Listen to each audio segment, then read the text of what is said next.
Територията на общините Гоце Делчев, Гърмен и Хаджидимово става все по-привлекателно място за живеене и посещение благодарение на финансовата подкрепа на Европейския съюз. Принос за реализирането на проекти има Сдружение, местна инициативна група, Гоце Делчев, Гърмен, Хаджидимово. През програмния период 2014-2020 година МИГ, Гоце Делчев, Гърмен, Хаджидимово за първи път изпълнява стратегия за местно развитие, разработена по подхода, водено от общностите местно развитие. Това е подход, при който политиките за развитие се програмират отдолу нагоре. Местните хора поемат инициативата и управлението, като формират местно партньорство с участието на бизнеса, неправителствения сектор и местната власт, и съвместно определят потребностите и потенциала за развитие на територията си, като разработват и изпълняват стратегия за интегрирано местно развитие. Активното участие на местната общност в процеса на разработване и прилагане на стратегията за водено от общностите местно развитие е гаранция за нейния успех, защото именно те, местните хора, най-добре знаят от какво имат нужда, за да се превърне територията им в едно по-добро и привлекателно място за живеене, а техния бизнес да стане по-конкурентоспособен. Местна инициативна група Гоце Делчев, Гърмен, Хаджидимово е учредена през 2010 година. Създадена е като публично-частно партньорство, учредено и регистрирано по Закона за юридическите лица с нестопанска цел за извършване на обществено полезна дейност. Основната цел на сдружението е подпомагане на доброто управление и устойчиво развитие на селските райони, развитие и утвърждаване на европейските практики за децентрализирано развитие, отдолу нагоре, включително подхода лидер, наричан през програмния период 2014-2020 година, водено от общностите местно развитие. Дейността на сдружението първоначално обхваща територията на община Гоце Делчев. През 2016 година в териториалния обхват се включват и общините Гърмен и Хаджидимово. Общата територия е около 1000 квадратни километра, населението над 53 000 жители. Намира се територията в югозападен район на планиране, на юг граничи с Република Гърция. В края на 2016 година беше одобрена стратегия за водено от общностите местно развитие за програмния период 2014-2020 година. Съгласно подписаното споразумение за финансиране на стратегия, общият размер на одобрената публична финансова помощ за проекти на бенефициенти от територията възлиза на 8 милиона и 20 хиляди лева и включва финансиране от Програма за развитие на селските райони чрез Европейски земеделски фонд за развитие на селските райони, Оперативна програма Иновации и конкурентоспособност чрез Европейски фонд за регионално развитие и Оперативна програма Развитие на човешките ресурси чрез Европейски социален фонд. Към настоящия момент по мерки от стратегията за водено от общностите местно развитие са подадени 96 проектни предложения. Сключени са 67 договора за финансиране на проекти с размер на одобрената безвъзмездна финансова помощ за тях 8 милиона 285 хиляди лева. Успешно са изпълнени 46 проекта, за които са изплатени на бенефициентите 6 милиона 218 хиляди лева. Продължава изпълнението на 21 проекта. Предстои изключване на 2 административни договора, които очакват одобрение от Държавен фонд земеделие. През 2021 година приключи изпълнението на всички проекти, финансирани от Оперативна програма Развитие на човешките ресурси и Оперативна програма Иновации и конкурентоспособност. Така от Оперативна програма за развитие на човешките ресурси са финансирани 20 проекта, за които е изплатена безвъзмездна финансова помощ на бенефициентите в размер на 1 милион 354 хиляди лева, а от Оперативна програма Иновации и конкурентоспособност за финансираните 11 проекта са изплатени 2 милиона 920 хиляди лева.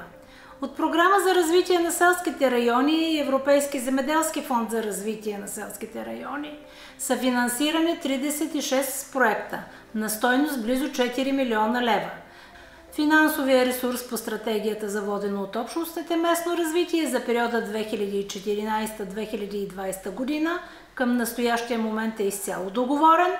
Възможностите на местната общност ще бъдат за кандидатстване с проектни предложения с новата стратегия за местно развитие за програмен период 2023-2027 година, с която предстои местната инициативна група да кандидатства за финансиране.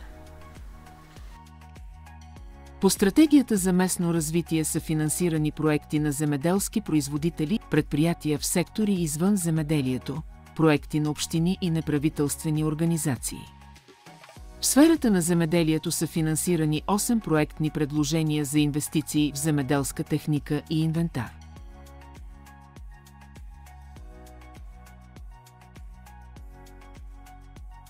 Проектът е за закупуване на фуражна система за подготовка и съхранение на фуражи за нуждите на собствените ни кравеферма.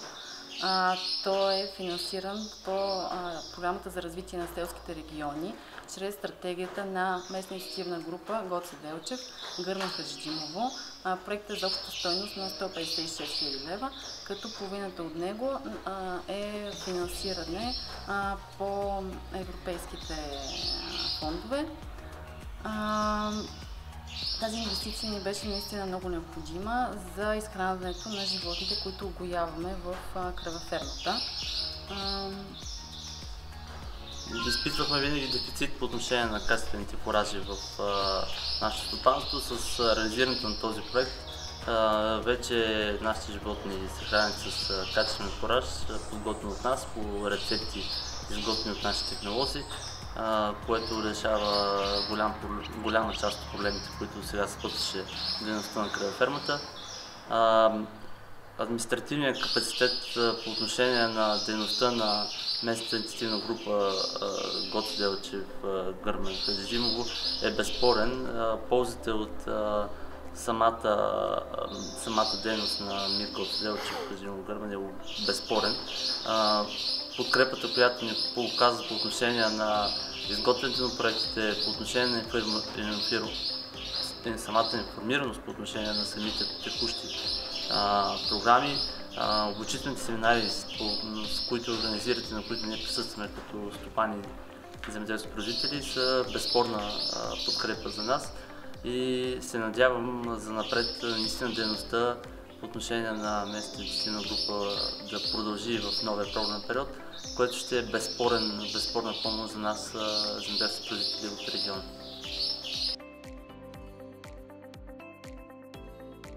Финансиране чрез стратегията за местно развитие получава и земеделския стопанин Стойчо Порязов. С помощта на полученото финансиране по проекта са закупени трактор, оборудван с плуг, навесна пръскачка, челен товарач и ремарке. Чрез закупеното оборудване се подобрява конкурентоспособността на земеделското стопанство, в което отглеждат над 100 декара пътладжан. Разкрити са 2 нови работни места.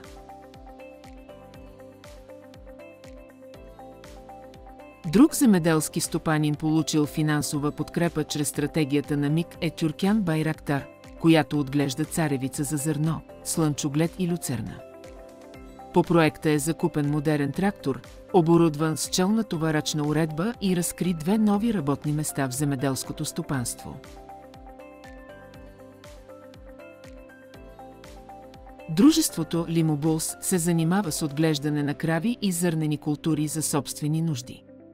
Чрез проект по стратегията на МИК, бенефициентът получи финансиране за закупуване на ремарке за транспортиране на различни суровини и материали и прибиране на реколтата в земеделското стопанство. Изключително ценно за стопанството се оказва закупуването на цистерна за течен тор, която се произвежда от животновъдното стопанство и използва при обработване на земеделските площи за отглеждане на зърнени култури за собственото стопанство. По проекта са разкрити 2 нови работни места. Дружеството е едно от най-големите месопреработващи предприятия на територията. По проект към стратегията за местно развитие дружеството закупи оборудване, необходимо за подобряване на производствения процес, повишаване на качеството на произведените продукти и производителността на предприятието. В изпълнение на проекта са създадени и 5 нови работни места.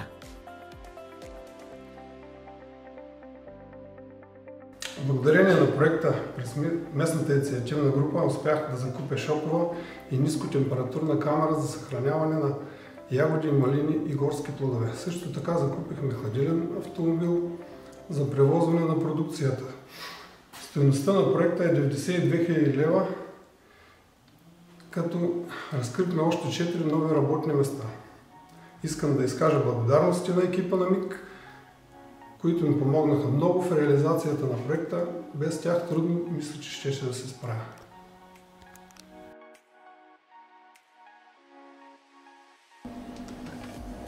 Здравейте! Аз съм Надя Младенова Пачинова и съм управител на самостоятелна медико-техническа лаборатория NMP Dental Lab. Проект, който беше всъщност моя идея и моя мечта, вече е успешно реализиран и сега ще ви го представя. Той е по мярка 6.4 на местна инициативна група Гоце Делчев Гърмен Хаджидимово и е на стойност 123 632 лева, като 75% е финансиране. Той е на стойност 95 724 лева. По проекта бе закупено високотехнологично оборудване, чрез което стартирахме иновативна, нова и високотехнологична лаборатория, предимно само дигитализирана. Времето за работа се скъсява почти наполовина и се работи с едни от най-качествените и здравите материали на пазара. Сега ще ви покажа целият процес на работа и ще ви разкажа малко повече.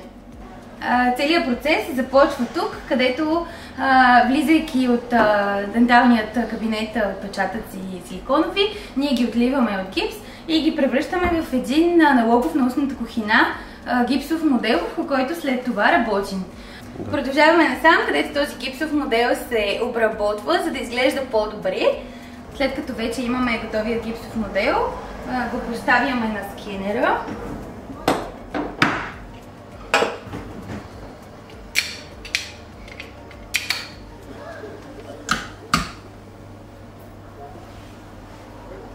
И включваме софтуера, като следователно този гипсов модел се прехвърля в дигитален.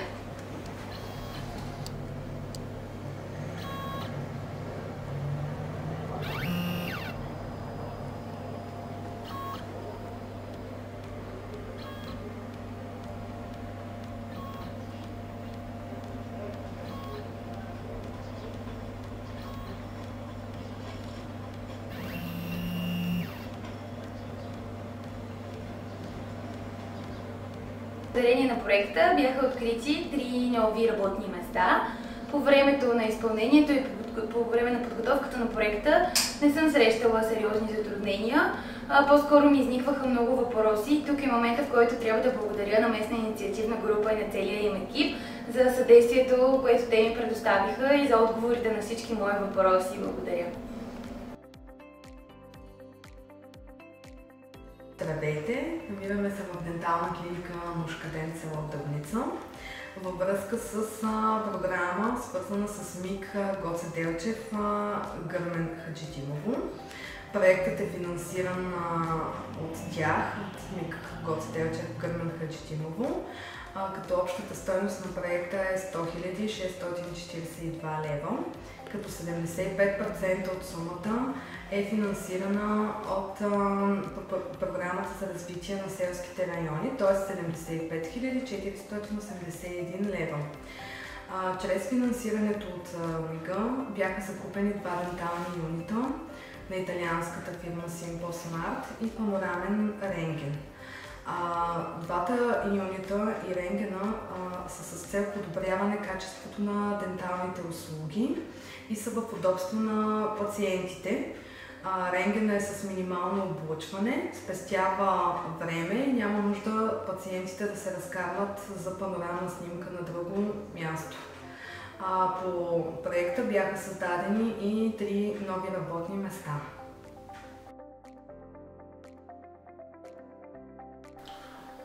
Проектът е на стойност 120 765 лева, от които помощта е 90 567 лева, предоставени чрез стратегията на МИК Гоце Делчев, Гърмен, Хаджидимово, с които бяха закупени оптичен кохерентен томограф и терапевтичен лазер за лечение на диабетна ретинопатия, превенция на отлепване на ретината, които ще ни дадат едни доста добри възможности за по-прецизна диагностика на сериозни социално значими очни заболявания, като глаукома, дегенерация на макулата, диабетна ретинопатия.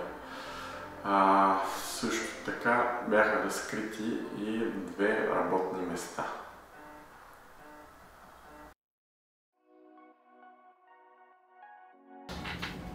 Здравейте, аз съм Спас Петелов от Мебели Петелов.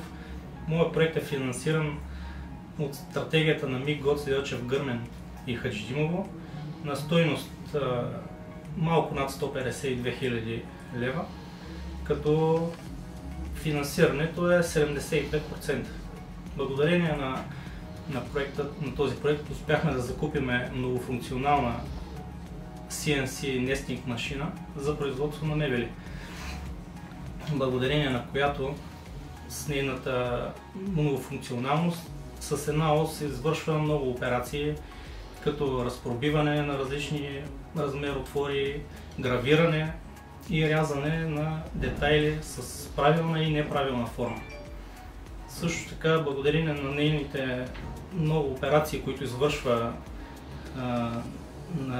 на един път, много успяхме да съкратиме времето за производство и между различните операции.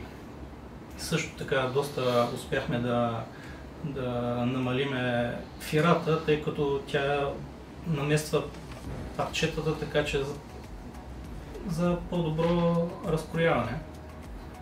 Също така един работник наехме по програмата. Успяхме също да свалиме и себестойността на произведената продукция заради бързината, която успяхме да достигнем.